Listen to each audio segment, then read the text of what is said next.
Assalamualaikum warahmatullahi wabarakatuh. Bismillahirrahmanirrahim. Alhamdulillahirabbil alamin.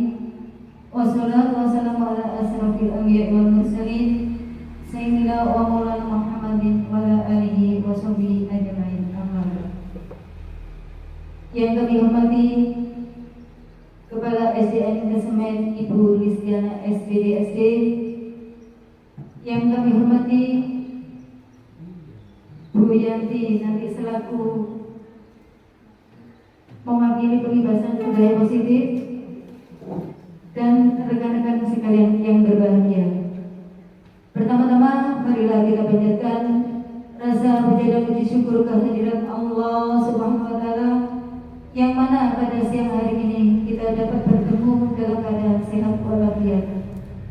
Kedua kalinya sholawat serta salam mudah-mudahan tetap tercurahkan kepada beliau Nabi besar Muhammad Sallallahu Alaihi Wasallam, yang telah menunjukkan kita dari jalan kegelapan menuju jalan yang terang benderang, yakni syariat agama Islam. Langsung saja akan saya bacakan susunan acara pada siang hari ini. Pertama, pembukaan.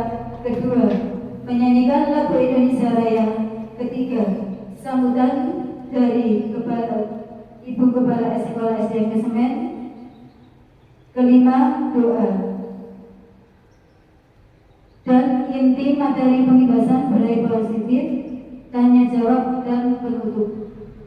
Sebelum acara saya mulai, terlebih dahulu marilah kita bacakan suratul Fatihah ila hadratin Nabi Mustafa Muhammad sallallahu alaihi wasallam wa alihi wasallam. Suratul Fatihah.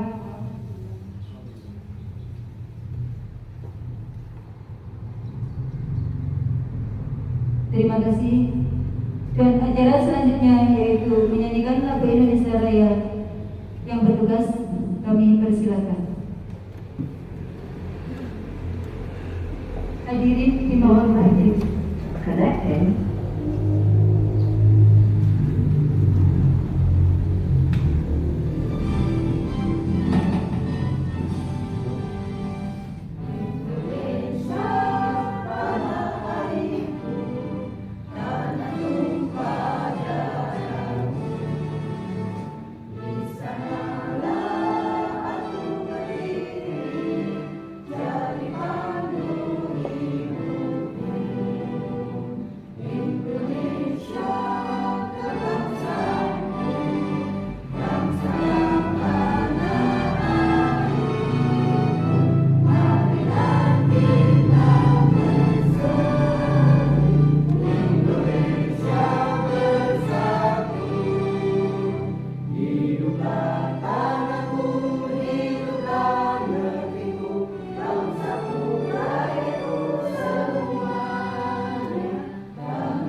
Hadirin dimohon duduk kembali.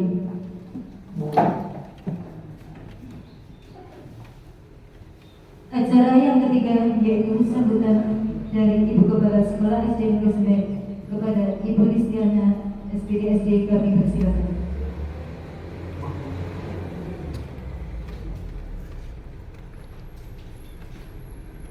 Assalamualaikum warahmatullahi wabarakatuh.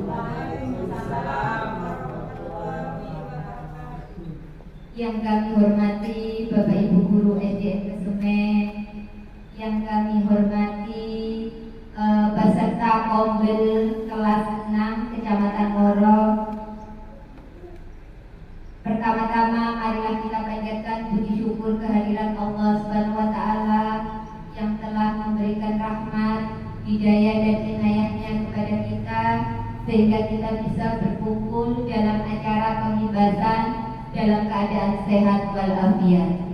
Kedua kalinya salawat dan salam kita haturkan kepada junjungan kita Nabi besar Muhammad sallallahu alaihi wasallam yang telah membimbing kita dari zaman kegelapan menuju zaman yang terang benderang, yaitu ajaran agama Islam. Semoga kita selalu mendapatkan syafaat dari beliau. Amin amin ya rabbal alamin. Pada acara pengibasan kali ini mudah-mudahan mendapatkan ridho dari Allah Subhanahu wa taala. Budaya positif itu memiliki urgensi dalam pembentukan karakter anak. Sekolah sebagai institusi pembentukan karakter memiliki peran penting dalam pembentukan karakter siswa. Oleh sebab itu, budaya positif di sekolah itu perlu diwujudkan. Budaya positif akan tumbuh dari diri siswa dengan cara membiasakan mereka untuk menerapkan apa yang sudah menjadi keyakinan mereka yang nantinya bisa diwujudkan. Untuk mewujudkan, guru diharapkan melakukan gerakan yang dapat menggerakkan siswa dan meminimalisir hukuman dalam kegiatan belajar mengajar. Melalui pengibasan ini diharapkan banyak guru, khususnya guru di SDN Kesemen, mampu menerapkan dan mengimplementasikan budaya positif dalam kegiatan belajar mengajar setiap harinya. Semoga kita bisa bergerak dan menggerakkan dan menjadi agen perubahan untuk lembaga kita tercinta ini. Itu saja yang bisa kami sampaikan, kurang lebihnya kami mohon maaf. Wassalamualaikum warahmatullahi wabarakatuh.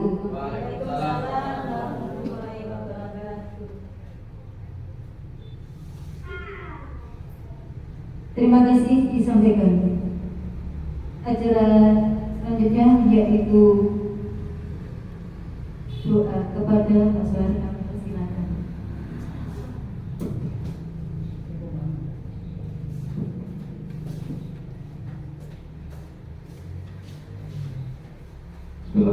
Assalamualaikum warahmatullahi wabarakatuh.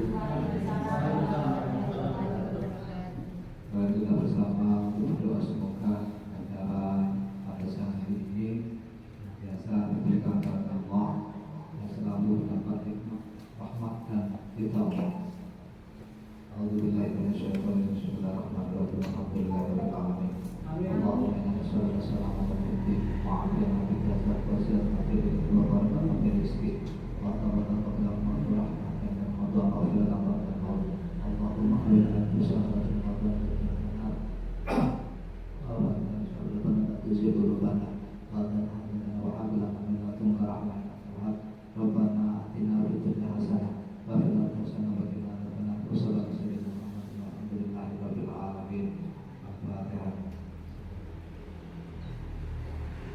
Assalamualaikum warahmatullahi wabarakatuh.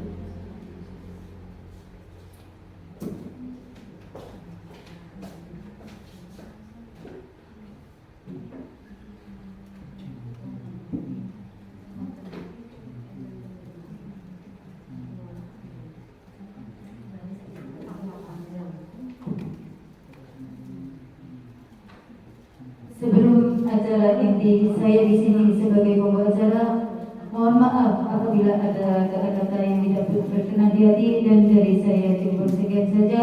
Wabillahi taufiq wal hidayah. Wassalamualaikum warahmatullahi wabarakatuh. Dan acara sebelumnya saya serahkan ke Ibu Yanti Sulasmi. Katanya kami dipersilakan.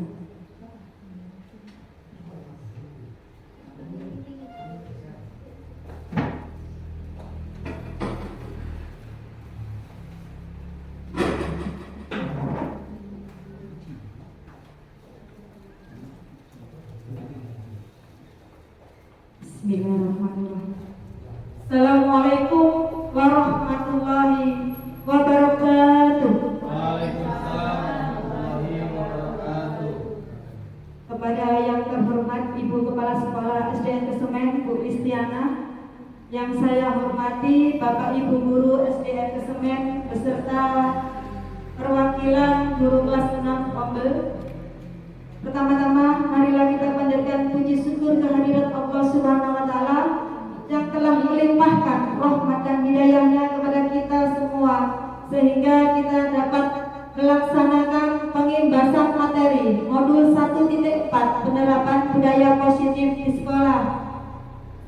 Kedua kalinya salawat serta salam tidak lupa kita haturkan kepada junjungan kita Nabi besar Muhammad Shallallahu Alaihi Wasallam yang telah memberikan jalan kebaikan yaitu agama Islam. Bapak Ibu guru hebat, di sini bukannya saya pinter kita nanti berkolaborasi bersama guru hebat semua. Selamat datang saya ucapkan kepada para guru hebat. Mari kita belajar bersama, berkolaborasi, saling mendukung demi mewujudkan disiplin positif di sekolah kita semua. Karena budaya positif itu sangat penting Bapak Ibu, terutama kepada anak didik kita semua. Sebelum pelajaran atau pengimbasan materi modul 1.4 kita mulai, kita ice breaking dulu ya, biar tidak jenuh. Karena dari pagi Bapak Ibu guru tadi sudah melaksanakan pembelajaran kepada anak-anak sehingga rasanya capek-capek itu kita bisa fresh nantinya. Kita ice breaking dulu, oke? Di sini tangan ke kanan gerak-gerak. Yang pertama saya contohkan, tangannya ke kanan digerak-gerakkan, tangannya ke kiri digerak-gerakkan, tangannya ke depan digerak-gerakkan, tangannya disilang, jempol digoyang. Mulai ya? Bisa berdiri semua. Kita enjoy saja Bu, enjoy saja. Ayo, mulai diucapkan semua. 1, 2, 3. Tangannya ke kanan digerak-gerakkan, tangannya ke kiri digerak-gerakkan, tangannya ke depan digerak-gerakkan, tangannya disilang, jempol digoyang. Lagi, agak cepat sedikit ya. Tangannya ke kanan digerak-gerakkan, tangannya ke kiri digerak-gerakkan, tangannya ke depan digerak-gerakkan, tangannya disilang, jempol digoyang. Satu kali lagi. Tangannya ke kanan digerak-gerakkan, tangannya ke kiri digerak-gerakkan, tangannya ke depan digerak-gerakkan, tangannya disilang, jempol digoyang. Ya, sudah Bapak Ibu, terima kasih semuanya. Ice breaking ini bisa diterapkan di anak-anak Bu, biar tidak jenuh anak-anak dalam pembelajaran awal bisa, di tengah bisa, atau di akhir ya.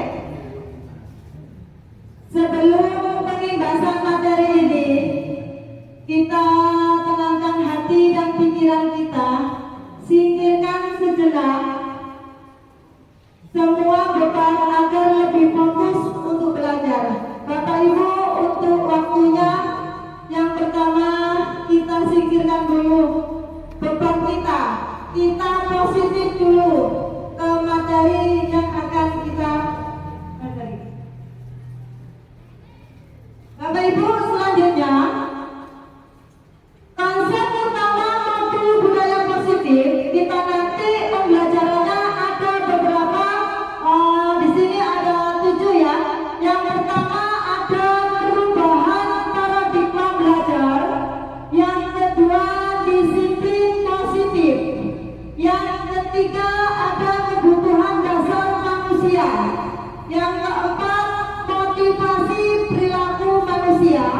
Yang kelima ada posisi kontrol restitusi.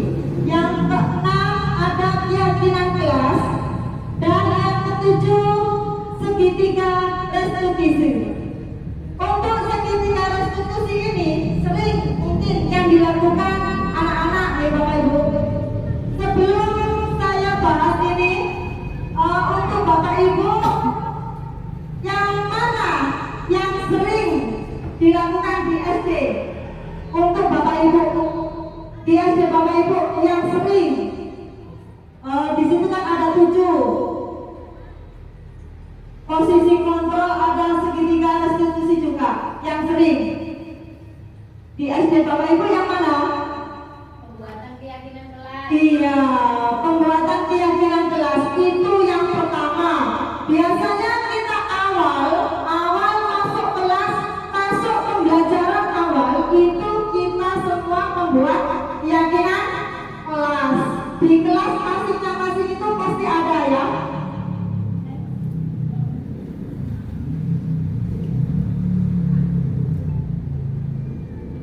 Ya, lanjut Bapak Ibu, di sini ada perubahan paradigma kegiatan kepalang tangan.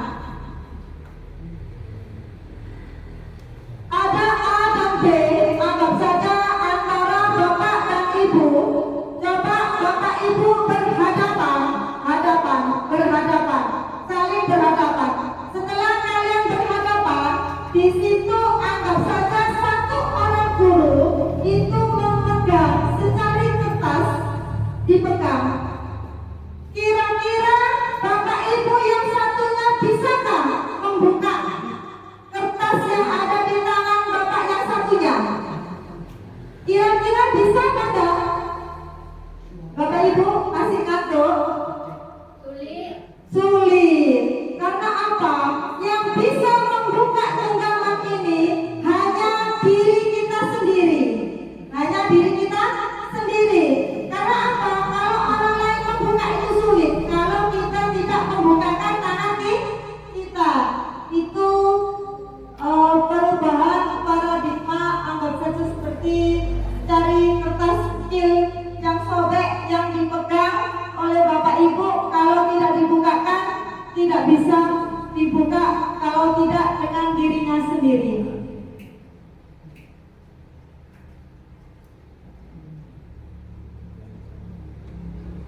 Perubahan paradigma teori kontrol. Di sini ada ilusi kontrol by Dr. William Bess. Ilusi guru mengontrol murid. Oke. Yang kedua, ilusi bahwa kritik dan membuat orang merasa bersalah dapat menguatkan karakter. Ilusi bahwa semua penguatan positif, penghargaan, bujukan terus-menerus efektif dan bermanfaat. Ilusi bahwa orang dewasa memiliki hak untuk memaksa. Nah, di sini sudah dijelaskan oleh Dr. William Bess, ilusi guru mengontrol muridnya. Kalau dulu Bapak Ibu untuk guru-guru itu intinya bukan menuntun. Yang saya lihat termasuk diri saya sendiri. Kalau dulu itu saya menuntut siswa saya menjadi anak yang pintar. Tetapi setelah saya mempelajari modul 1.1 sampai 1.4, ternyata kita tidak boleh menuntut anak-anak. Tetapi apa? Menuntun. Beda ya, antara menuntut anak harus bisa dengan menuntun anak. Next. Di sini ada perubahan paradigma, stimulus, respon, dan teori kontrol. Bisa kita mengontrol seseorang. Kira-kira Bapak Ibu bisa nggak mengontrol seseorang? Contohnya, si A mengontrol si B. Bisa nggak kira-kira? Tidak bisa. Yang bisa mengontrol itu adalah diri kita sendiri yang bisa mengontrol. Hanya diri kita sendiri. Di sini ada respon itu yang pertama, kita mencoba mengubah orang agar berpandangan sama dengan kita. Teori kontrol, kita berusaha memahami pandangan orang lain tentang dunia. Stimulus respon, perilaku buruk dilihat sebagai suatu kesalahan. Kalau teori kontrol, semua perilaku memiliki tujuan. Stimulus respon, orang lain bisa mengontrol saya. Teori kontrol, hanya Anda yang bisa mengontrol diri Anda. Stimulus respon, pemaksaan ada pada saat kunjungan gagal. Teori kontrol, kolaborasi dan konsensus terciptakan pilihan-pilihan baru. Stimulus respon, model berpikir menang atau kalah. Teori kontrol, model berpikir menang-menang. Itu bedanya stimulus respon dengan teori kontrol. Next. Kira-kira di benak Bapak Ibu guru semua, apakah makna disiplin sebelum kalian lihat ini? Sebelumnya disiplin menurut Bapak Ibu sendiri. Disiplin itu apa? Kalau dalam hati Bapak Ibu guru sendiri itu apa? Menurut Bapak Ibu? Mematuhi aturan. Mematuhi aturan. Ya, yang lain? Ada lagi? Apa? Disiplin. Hukuman bisa ya. Kalau di sini, apakah makna disiplin? Disiplin di sini berasal dari bahasa Latin disciplin yang artinya belajar. Makna asal dari kata ini berkonotasi dengan disiplin diri dari murid-murid Sokrates dan Plato. Itu berasal dari bahasa Latinnya ya.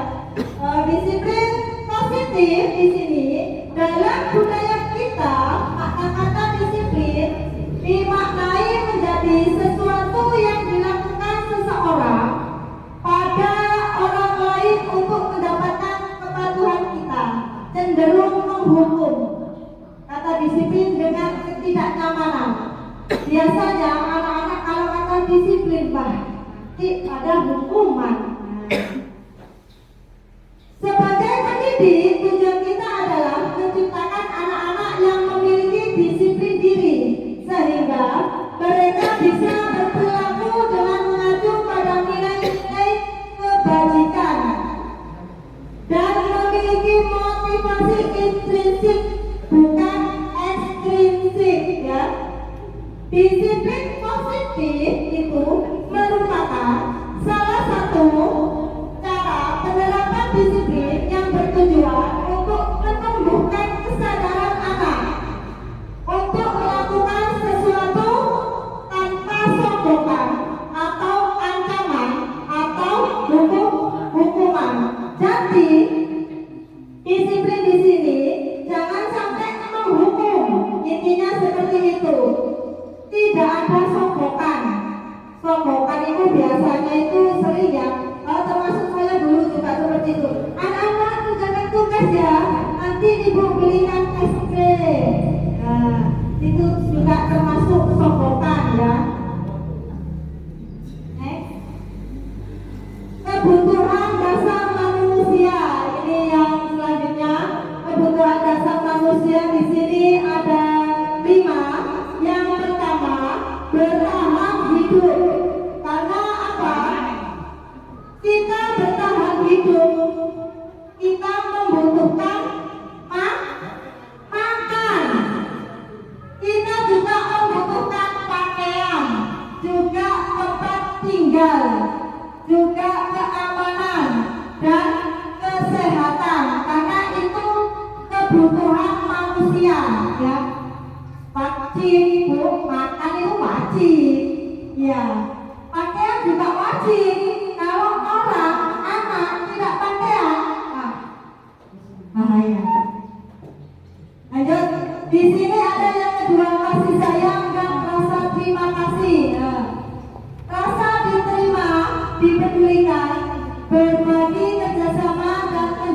bagian dalam kelompok karena anak-anak kita itu butuh kasih sayang Bu nggih. Apalagi anak kelas 1, kelas 2, kelas 3 itu membutuhkan kasih sayang. Kalau Bapak Ibu gurunya datang, anak-anaknya pasti bu guru salim. Nah, itu biasanya anak kelas 1, 2, 3. Bu gurunya belum jalan sepeda saja sudah bu guru. Lanjut, ada penguasaan harga diri, keinginan untuk dianggap pemimpin, berprestasi, diakui dan didengar. Biasanya anak-anak itu saja yang disuruh bu guru. Tetap saja yang disuruh bu guru, aku nggak pernah lah seperti itu biasanya. Nah, ada lagi kebebasan itu mandiri. Biasanya anak itu ingin mandiri, memiliki pilihan, mencoba hal baru, dan mampu mengendalikan arah dirinya. Nah, coba sekarang itu kan kita menggunakan pelajar Pancasila bebas ya, apalagi kurikulumnya juga kurikulum merdeka. Kita bisa membebaskan anak untuk kreatif, inovatif ya. Itu agar anak bisa mandiri, mencoba hal-hal yang baru. Lanjut, kesenangan. Nah, ini biasanya kesenangan ini bermain, humor, antusias dan tertawa. Apalagi kalau bermain, anak kalau belajar sambil bermain itu sangat menyenangkan karena tidak bosan. Bapak Ibu guru juga seperti itu. Kalau hanya pembelajaran tetap saja pasti bosan, apalagi anak-anak. Nah, di sini ada motivasi perilaku manusia. Motivasi itu merupakan dorongan yang timbul pada diri seseorang secara sadar atau tidak sadar untuk melakukan suatu tindakan dengan tujuan tertentu, menghindari ketidaknyamanan dan hukuman. Ini biasanya murid melakukan disiplin diri karena ia takut dihukum. Ini merupakan motivasi ekstrinsik. Yang kedua, mendapatkan imbalan atau penghargaan dari orang lain. Ini biasanya murid melakukan disiplin diri karena ia ingin mendapat imbalan, mendapatkan sesuatu dari gurunya. Ini termasuk ekstrinsik. Menghargai nilai-nilai kebajikan diri. Murid melakukan disiplin diri karena sadar akan nilai kebajikan dirinya. Ini merupakan motivasi intrinsik. Ini bedanya ya Bu. Lanjut.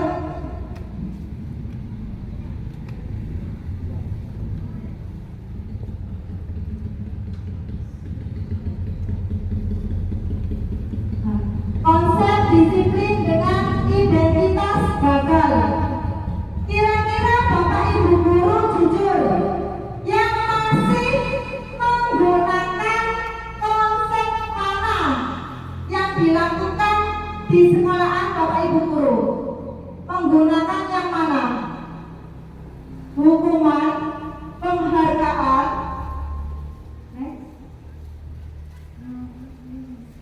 konsekuensi, restitusi. Kira-kira Bapak Ibu jujur nggih, menggunakan yang mana? Konsekuensi. Masih menggunakan konsekuensi. Kalau saya sebelum mengenal modul 1.1 sampai 1.4, yang saya lakukan itu menghukum Bapak Ibu. Karena anak kalau tidak dihukum katanya itu nggak kanut.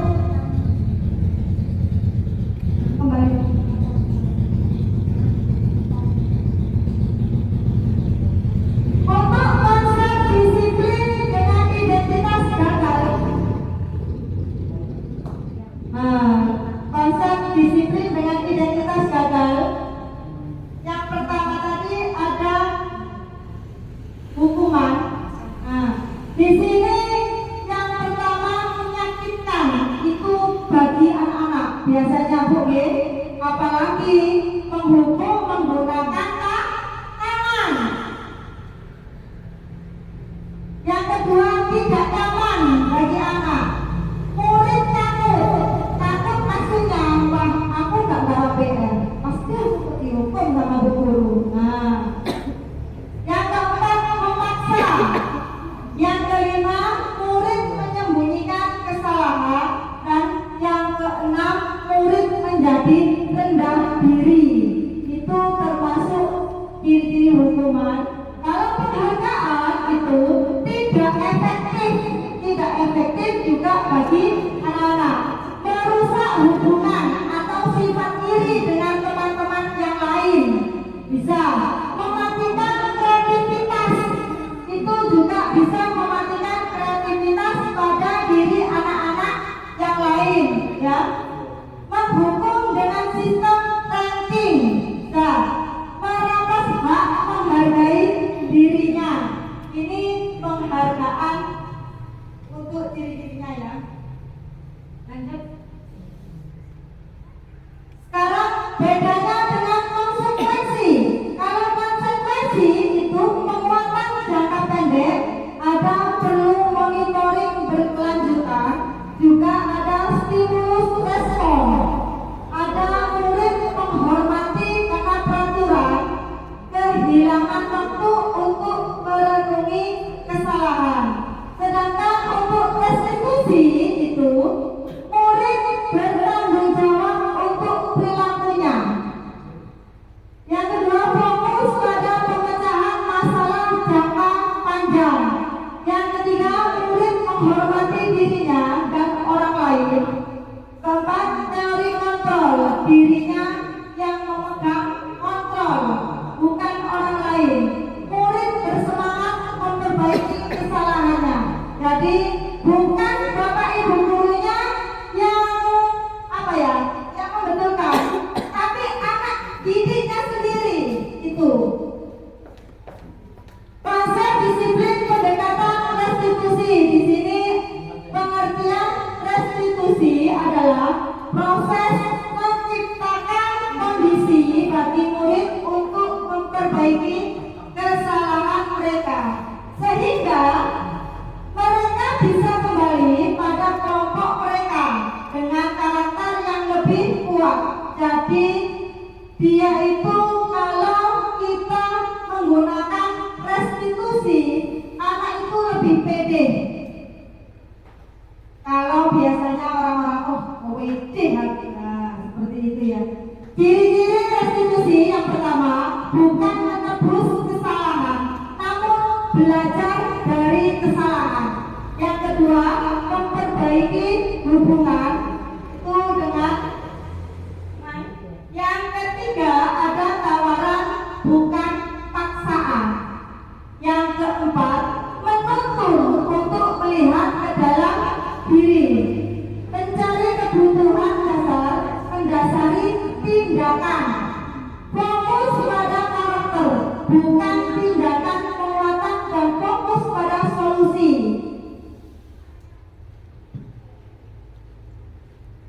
Next. Di sini ada perbedaan, ya. Contoh kasus yang pertama, siswa sering tidak mengerjakan PR. Itu hampir tiap hari ada, Bapak Ibu, ya. Ada mana? Untuk siswa yang tidak mengerjakan PR ada. Karena apa? Mungkin lupa, mungkin kemarin itu diajak orang tuanya, jadi tidak sempat untuk mengerjakan PR. Di sini ada perbedaannya, Bapak Ibu. Yang pertama itu hukuman. Guru menghukum siswa tersebut hormat bendera selama 10 menit. Kira-kira di Bapak Ibu ada nggak? Alhamdulillah. Kalau menghukum tidak ada, ya. Kalau di SDN kesempat tidak ada. Guru marah dan murid menjadi takut. Nah, itu hukuman. Kalau masuk konsekuensi, yang pertama guru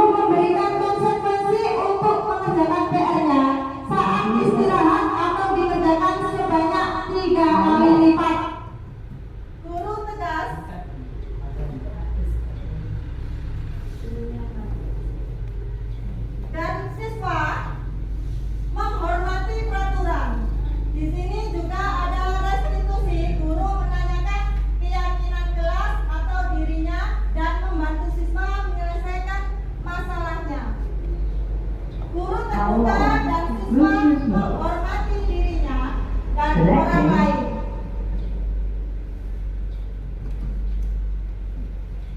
Di sini Bapak Ibu perbedaannya antara hukuman, konsekuensi, dan restitusi. Kira-kira kita sekarang menggunakan yang mana Bapak Ibu yang paling enak bagi anak-anak kita? Menggunakan yang restitusi. Ya, jangan sampai kita menghukum anak-anak ya. Lanjut, sebelum kita pelajaran saya lanjut, di sini ada 5 posisi kontrol restitusi. Kira-kira Bapak Ibu sudah dengar 5 kontrol restitusi? Sering ya? Yang pertama ada penghukum, ada membuat rasa bersalah, Bapak Ibu. Yang ketiga ada teman, yang keempat ada memantau, dan yang kelima ada manajer. Kira-kira yang mana yang Bapak Ibu lakukan nanti? Kelima teori kontrol, posisi kontrol ini. Ada manajer, ada pemantau, teman, membuat bersalah, ada penghukum. Kira-kira yang mana Bapak Ibu yang lakukan? Manajer. Oke. Next, kita bahas sekarang ya.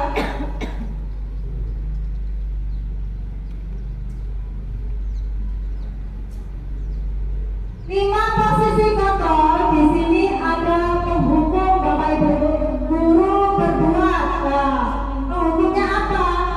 Menghardik, menunjuk. Nah, itu sama dengan menghukum ya.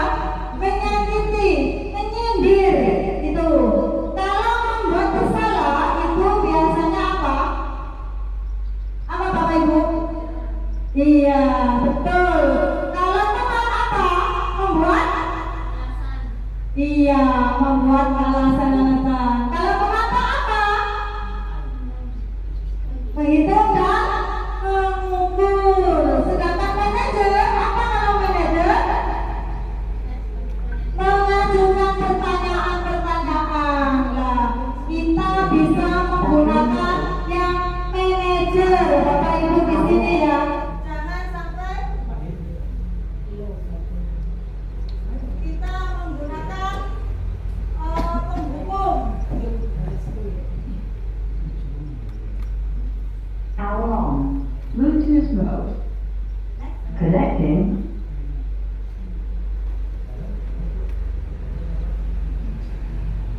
Battery Bapak low. Ibu, di sini ada 9 ciri-ciri restitusi ya.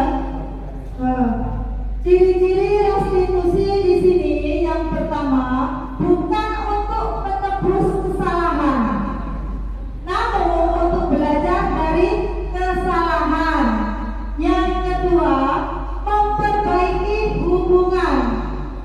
Yang ketiga, tawaran, bukan paksaan. Yang keempat, restitusi menuntut untuk melihat dalam diri. Yang kelima, restitusi mencari kebutuhan dasar yang mendasari tindakan. Yang keenam, restitusi diri adalah cara yang paling baik untuk memperbaiki diri. Yang ketujuh, restitusi fokus pada karakter, bukan tindakan. Yang kedelapan, restitusi fokus pada solusi. Dan yang kesembilan, restitusi mengembalikan murid yang berbuat salah pada kelompoknya. Di sini ada 9 restitusi tadi ya. Lanjut, ada sebuah video Bapak Ibu. Di sini kita bisa membedakan mana yang masuk posisi penghukum, teman, dan yang masuk apa? Yang masuk apa Bapak Ibu? Iya.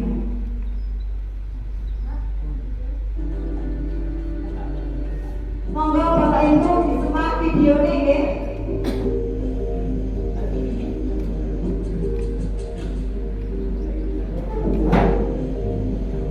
Naren, sini kamu. Selamat pagi Bu. Selalu terlambat.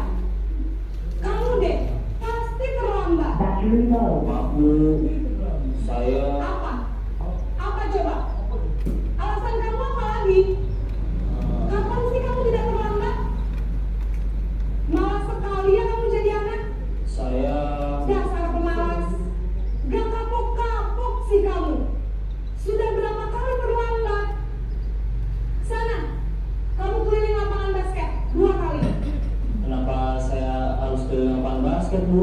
Ini masuk penghukum Bapak Ibu nih. Berani-berani Nggak tahu alasannya apa, guru langsung menghukum disuruh lari lapangan basket. keliling lapangan basket 5 kali sekalian. Biar kapok. Cepat. Pergi sana ke lapangan basket. Posisi penghukum biasanya berbicara dengan nada tinggi.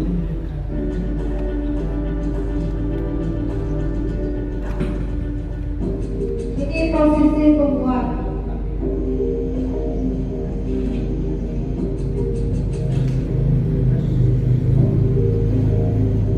Naren,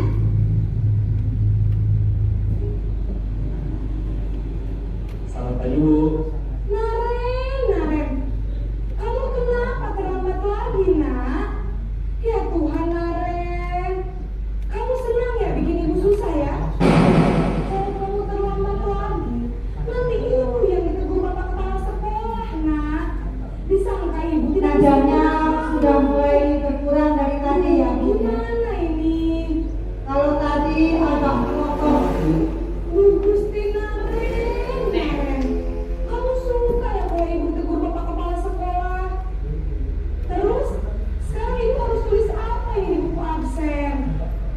Ini kamu sudah sering terlambat loh. Ibu harus apa coba? Maaf, Bu. Maaf sekali. Ya sudah, lain kali jangan bikin ibu susah lagi ya nak ya. Ibu tidak akan kuat lagi kalau kamu begini terus. Bisa jantungan kalau ibu tegur bapak kepala sekolah. Sana cepat kelas. Maaf ya, Bu. Maaf sekali. Posisi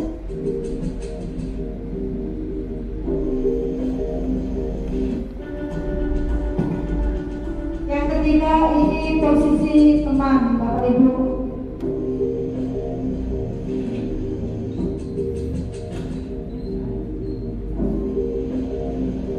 Naren,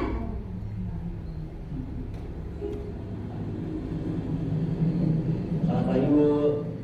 wah sudah jam berapa ini nak? Terlambat lagi ya sayang. Suaranya juga halus, nggak seperti yang kedua tadi.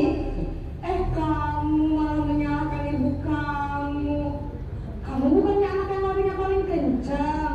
Kok terlambat sih? Iya, Bu. Saya memang terlambat bangun tadi. Jadi, biarpun saya lari kencang, tetap nggak kekejar, Bu. Ya sudah sana. Nanti lain kali larinya lebih kencang lagi ya. Biar gak terlambat lagi. Bikin seneng ibu.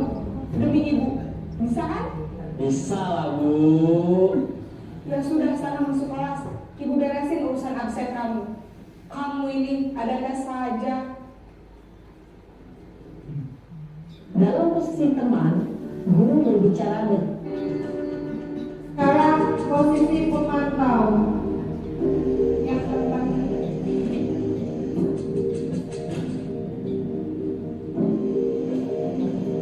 Naren,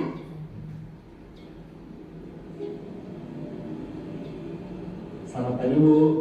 Naren, apa peraturan sekolah kita tentang jam berapa kita harus masuk sekolah, nak? Kita harus di sekolah jam 7, Bu. Iya betul, sekarang sudah jam 7.20. Naren sudah tahu konsekuensinya jika terlambat hadir. Paham, Bu. Saya harus tinggal kelas pas jam istirahat selama 20 menit. Iya benar, konsekuensinya demikian. Jadi nanti jam 9.30 pas istirahat, kamu harus tinggal di kelas, kerjakan tugas tambahan untuk ketertinggalan kamu, ya? Baik, Bu. Posisi pemantau mengandalkan penghitungan atau data. Yang kelima ini posisi manajer.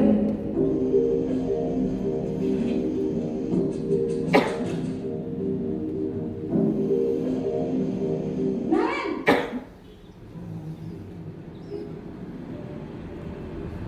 Selamat pagi, Bu. selamat pagi Naren. Maaf, Bu. Saya terlambat. Iya, sekolah masuknya jam 7, sekarang sudah jam 7.20. Jadi sekarang bagaimana ini Naren? Maaf, Bu. Saya lupa setel alarm saya semalam. Baiklah, menurut kamu, keyakinan sekolah yang mana yang perlu kamu tingkatkan?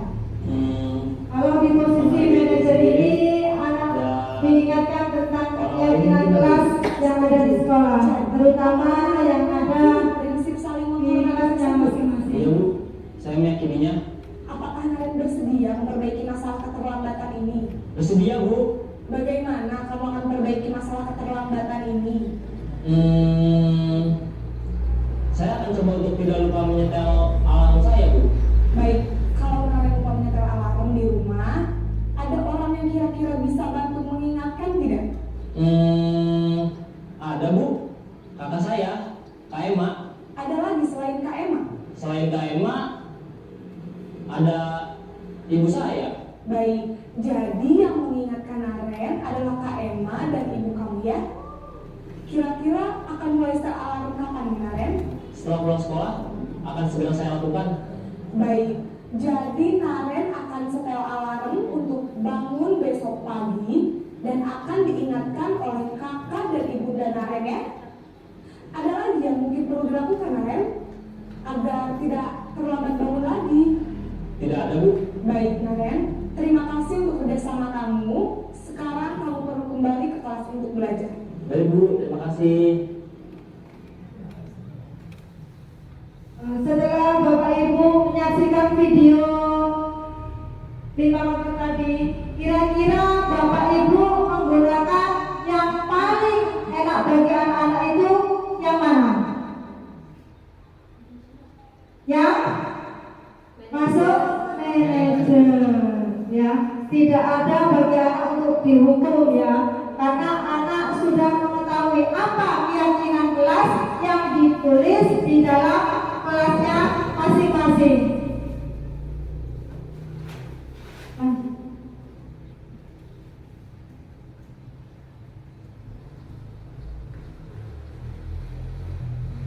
Di sini kita menggunakan keyakinan kelas. Sebelumnya, Mbak,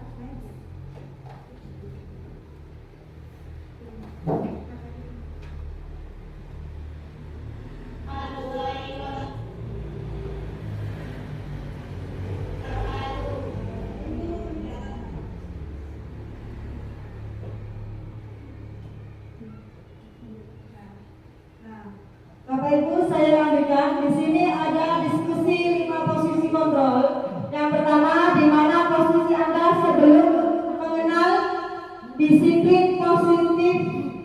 Sebelum Bapak Ibu mengenal disiplin positif, yang mana yang Ibu lakukan? Menghukum atau sebagai teman atau manajer atau pemantau? Kira-kira dalam diri Ibu sendiri sebelum mengenal budaya positif ini, kira-kira yang mana? Jujur ya? Jujur. Kira-kira yang mana Bapak Ibu? Sebagai teman Bu. Ada sebagai penghukum?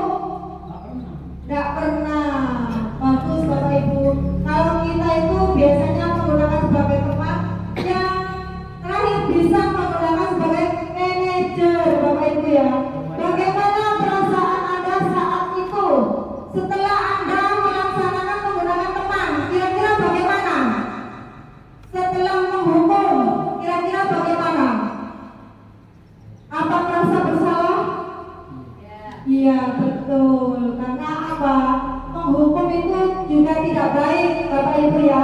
Karena menyakiti anak didik kita. Itu nanti akan diingat sampai dewasa, akan diingat. Aku dulu pernah dihukum sama bu guru itu, disuruh lari-lari lapangan. Nah, itu ingatan anak-anak itu. Di mana posisi yang Anda harapkan di masa depan? Kira-kira menggunakan yang mana untuk yang akan depan? Menggunakan manajer. Kalau kita menggunakan manajer, bagaimana perasaan Anda saat ini? Kalau setelah menggunakan manajer, bagaimana perasaan? Senang. Anak senang, guru juga senang. Sekarang kita lanjutkan ke keyakinan kelas. Mengapa keyakinan kelas? Mengapa tidak peraturan kelas? Apa bedanya keyakinan kelas sama peraturan kelas? Adanya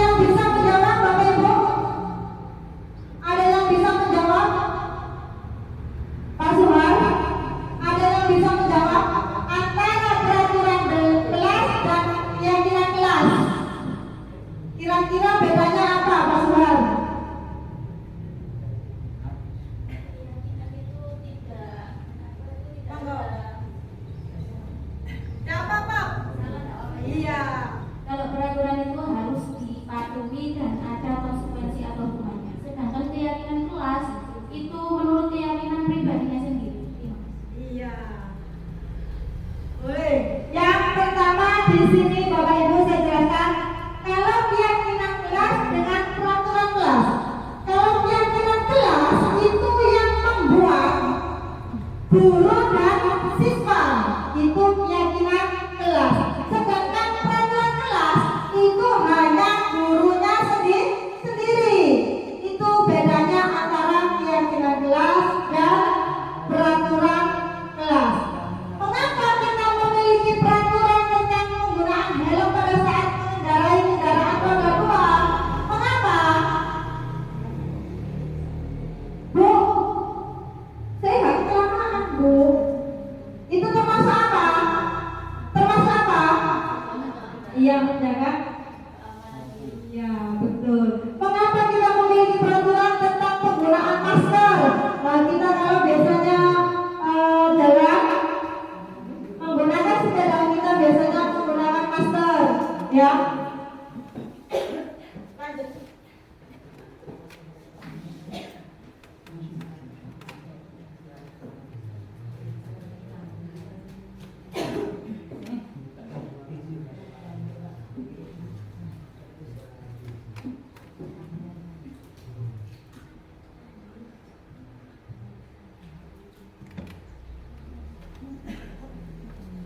Saya lanjutkan Bapak Ibu ya. Di sini bagaimana pembentukan keyakinan kelas? Yang pertama, lebih abstrak dari peraturan. Yang kedua, sedikit saja agar mudah diingat. Kalau membuat jangan terlalu panjang-panjang, anak mungkin lupa. Yang ketiga, berupa pernyataan universal. Yang keempat, dibuat dalam bentuk positif. Yang kelima, sesuai dengan kondisi kelas dan sekolahnya. Untuk membuat keyakinan kelas harus disesuaikan dengan kelasnya masing-masing. Yang keenam, semua warga kelas atau sekolah. Jadi kalau kita membuat keyakinan kelas harus disesuaikan dengan sekolahnya juga masing-masing. Jangan sampai keliru dengan sekolah yang lain. Next.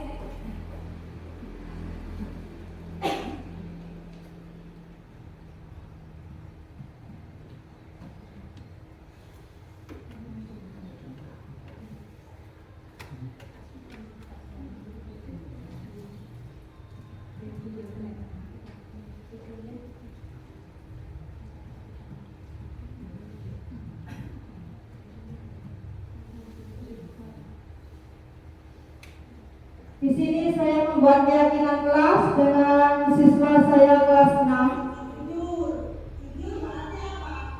Tidak boleh berbohong. Yang lain, saling menghormati.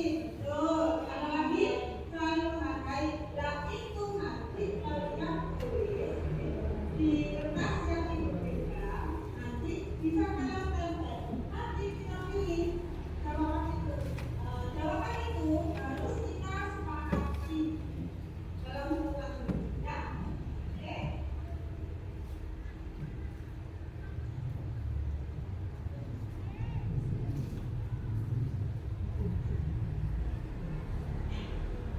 Tulis apa saja. Kalau bisa satu mana, tidak boleh satu. Ya. Di sini membuat keyakinan sendiri-sendiri untuk anak-anak di kelas 6.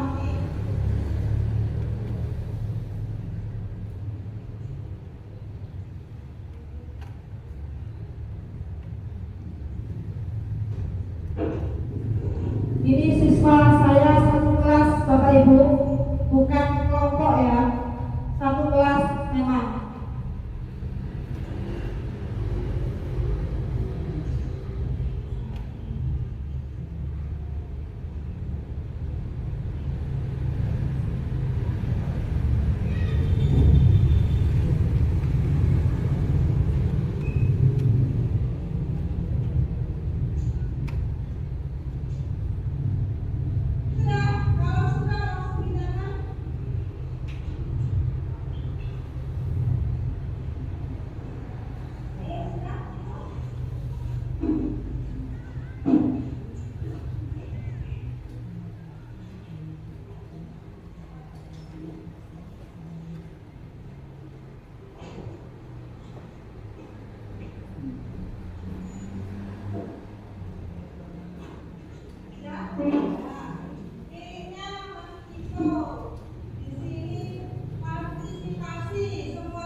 sendiri karena dari diri kita harus melaksanakan keyakinan kelas. Jangan sampai kalian yang membuat kalian yang melanggar. Karena apa? Di situ sudah kalian tulis bilang ada, masih ada. Kembali. Nah, yang masukasi. Oke, kalau sudah kita mulai membuat untuk biar ibadah di dalam hati. Oke?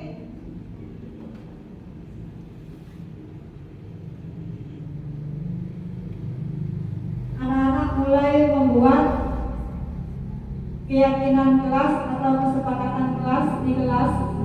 Ini kesepakatan kelas 6 SDN Semen yang dibuat oleh anak-anak sendiri.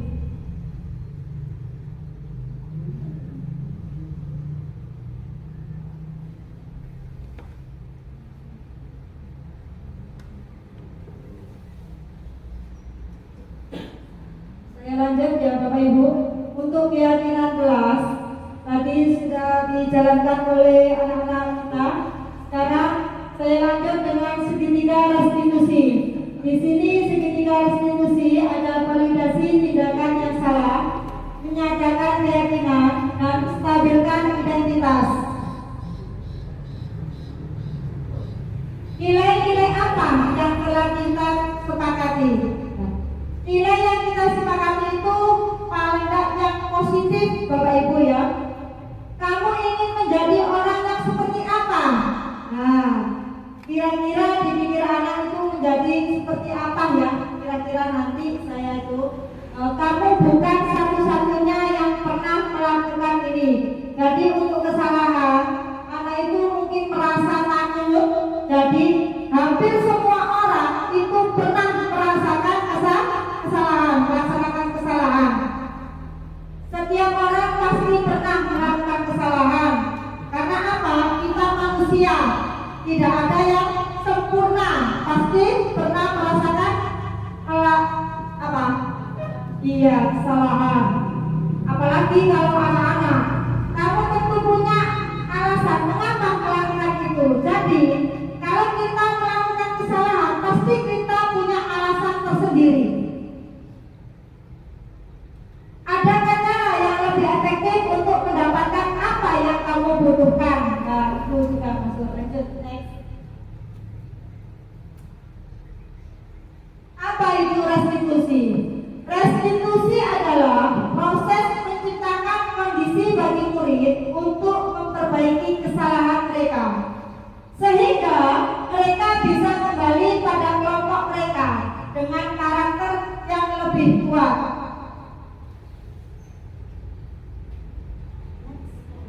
Menstabilkan identitas. Di sini tadi ada tiga segitiga restitusi ya.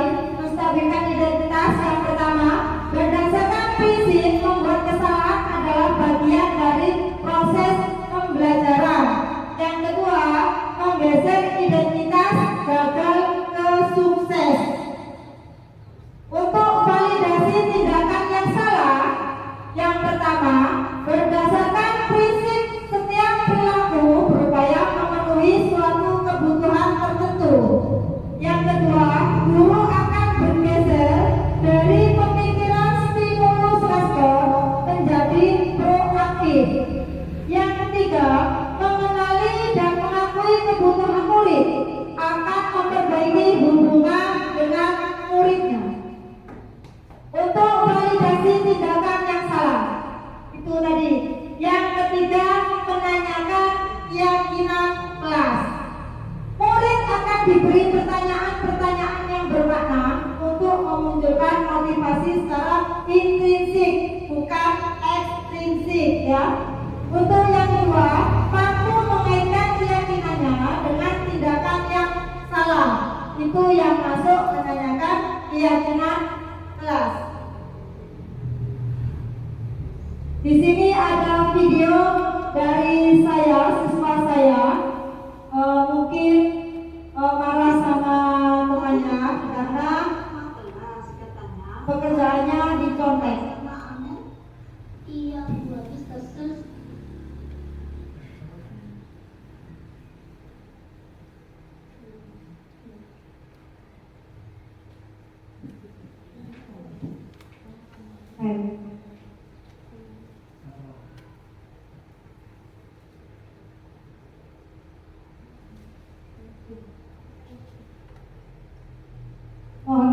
Bapak Ibu.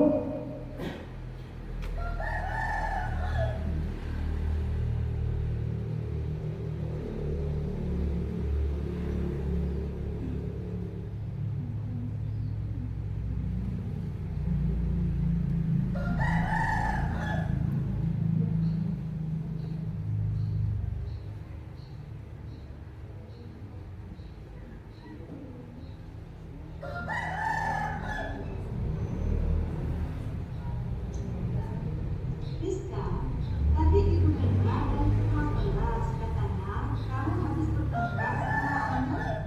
Iya Bu, habis kesel sih. Kenapa kesel? Aman terus-menerus mencontek hasil pekerjaan saya, bukan hanya PR. Tugas kamu dicontek. Oh begitu. Kalau kamu marah dan kesel, jika ibu ada di posisi kamu, ibu pasti akan berbuat sama. Iya Bu. Lalu apa yang kamu lakukan terhadap Ahmed? Saya marah-marah, saya maki-maki Ahmed. Dan tanpa sadar saya menggebrak mejanya. Mengapa kamu lakukan itu? Kamu pasti punya alasannya. Iyalah Bu, masa saya diam saja. Saya sudah berupaya untuk mengerjakan, tapi Ahmed hanya mencontek, tidak mau mengerjakan sendiri. Ya wajarlah kalau kamu merasa marah, tidak rela pekerjaanmu dicontek begitu saja oleh Ahmed. Ibu sangat menghargai tindakan kamu yang tidak terburu-buru pada itu. Contohnya memukul. Sekarang coba pikirkan tindakan kamu marah sampai menggebrak meja. Apakah sesuai dengan keyakinan kelas kita? Menurut kamu, keyakinan kelas apa yang sudah dilanggar? Saling menghormati antara sesama teman. Iya betul. Menurut kamu saling menghormati antar teman itu penting tidak untuk kamu? Penting Bu, agar bisa rukun dengan teman. Baik. Kalau menurut kamu penting, jadi keyakinan apa yang kamu lakukan pada waktu kamu marah? Lebih sabar Bu. Apa yang kamu lakukan untuk memperbaiki kesalahan ini? Saya lebih sabar bila ada teman yang mencontek. Saya akan melaporkan ke guru Bu. Apa yang kamu lakukan untuk memperbaiki kesalahan ini? Iya, tepat sekali tindakan kamu, Liz. Tetap semangat ya. Sekarang silakan kembali ke kelas. Terima kasih Bu. Ya, sama-sama. Nah, itu tadi video dari SDN Muslimet untuk saya ya Bapak Ibu, kasus tidak mengerjakan PR tapi mencontek dirinya teman.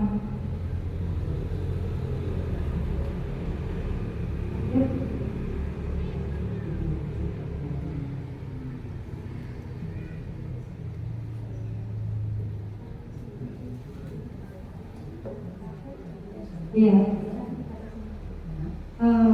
Di sini saya akan merefleksi dalam penerapan program disiplin positif, Bapak Ibu. Hendaknya guru memiliki standar kepribadian, profesional dan sosial yang baik, di mana guru mampu merefleksi pada posisi kontrol saat ini.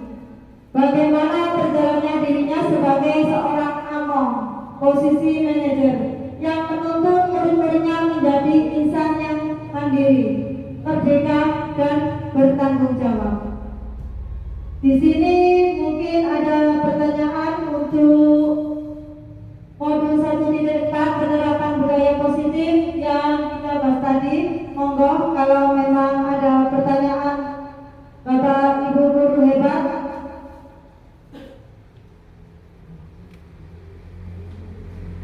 Monggo, ada pertanyaan?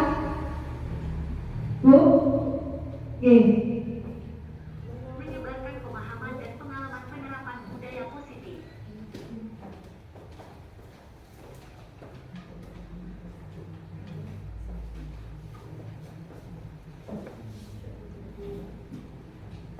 Menurut Ibu, elemen-elemen penting apa yang bisa membentuk budaya positif di lingkungan sekolah?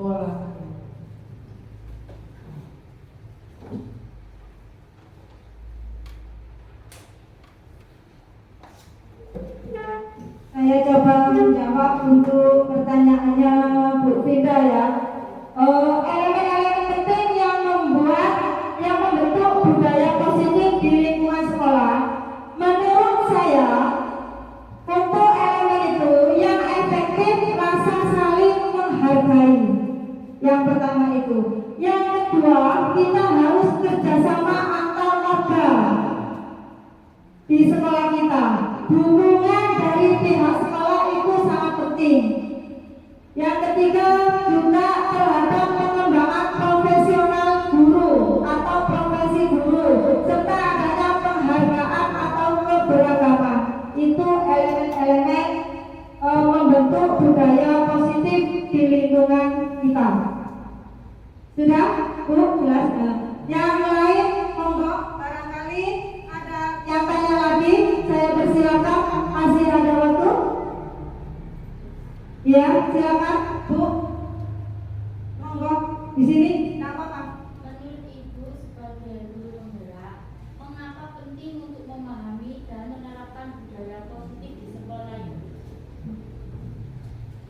Menurut Ibu, bagaimana? Apa tadi Bu? Untuk memahami dan menerapkan budaya budaya positif positif di sekolah. Yang pertama itu, menurut saya akan menciptakan lingkungan budaya yang kondusif, Bapak Ibu ya. Yang kedua itu, saya akan meningkatkan motivasi dan keterlibatan pada siswa saya. Yang ketiga, bisa memproses kesejahteraan Bapak Ibu guru. Itu untuk memahami penerapan budaya positif di sekolah saya. Sudah? Mungkin ada pertanyaan lagi? Ya Bu. Ya, monggo. Ketika di suatu sekolah terdapat budaya negatif terhadap proses pembelajaran dan kesejahteraan, apa sih dampak negatif budaya tersebut terhadap proses pembelajaran dan kesejahteraan peserta didik? Terima kasih. Mungkin ada yang bisa menjawab, biar saya tidak menjawab terus. Barangkali saya tahu itu jawabannya apa. Mungkin Bu Zamil bisa menjawab untuk pertanyaannya Bu Ayu. Bisa diulang Bu Ayu pertanyaannya? Apa dampak negatif budaya sekolah terhadap proses pembelajaran? Assalamualaikum warahmatullahi wabarakatuh. Dari materi yang dipaparkan sama Bu Yanti tadi, yang saya tangkap dari pemaparan Bu Yanti adalah budaya positif. Jadi budaya positif memiliki dampak yang paling besar bagi sekolah. Karena yang ditanyakan sama teman saya ini adalah budaya negatif, otomatis dampaknya juga terhadap sekolah sangat berpengaruh besar. Setiap kegiatan negatif pasti hasilnya itu negatif. Jadi bagaimana sekolah bisa membuat aura positif di sekolah, ya harus kita terapkan budaya positif. Mungkin mengatakan Ibu? Iya. Betul. Iya. Betul apa yang disampaikan sama Bu Jamil di sini. Saya menerapkan budaya positif. Kalau kita menjalankan tentang budaya positif, pasti baik untuk siswanya. Sudah Bu Ayu, sudah jelas? Untuk itu di sini saya sebagai CGP Angkatan SDN Kesemen, karena kewajiban saya memaparkan budaya positif di sekolah. Sebelumnya saya mohon maaf, mungkin barangkali saya tadi untuk menjelaskan kurang cocok di hati. Namanya manusia Bu, pasti ada kesalahan. Saya berterima kasih untuk Bapak Ibu semua yang aktif, yang mendukung saya. Saya akhiri. Wassalamualaikum warahmatullahi wabarakatuh. Waalaikumsalam warahmatullahi wabarakatuh. Assalamualaikum warahmatullahi wabarakatuh. Perkenalkan, saya Listiana, Kepala Sekolah SDN Kesemen. Tanggapan saya terhadap penerapan budaya positif yang sudah disampaikan Bu Yanti Sulasmi adalah penerapan budaya positif di sekolah itu harus dimulai dari diri kita. Harus memberikan contoh-contoh konkret terkait budaya positif, dimulai dari pembentukan karakter. Oleh karena itu, pembentukan budaya positif di sekolah perlu kita wujudkan. Budaya positif akan tumbuh dari diri dengan cara membiasakan mereka untuk menerapkan. Contoh penerapannya yaitu dengan melakukan 5S di sekolah. Senyum, sapa, salam, sopan, dan santun. Dan di sini guru harus meminimalkan hukuman dalam proses belajar mengajar. Saya berharap dengan adanya pengimbasan budaya positif ini akan terjadi perubahan yang lebih baik lagi di lembaga SDN Kesemen. Terima kasih. Assalamualaikum warahmatullahi wabarakatuh. Saya Bu Ayu, guru PJOK SDN Kesemen. Memang betul, saya yang dipaparkan oleh Bu Yanti Sulasmi tentang penerapan budaya positif.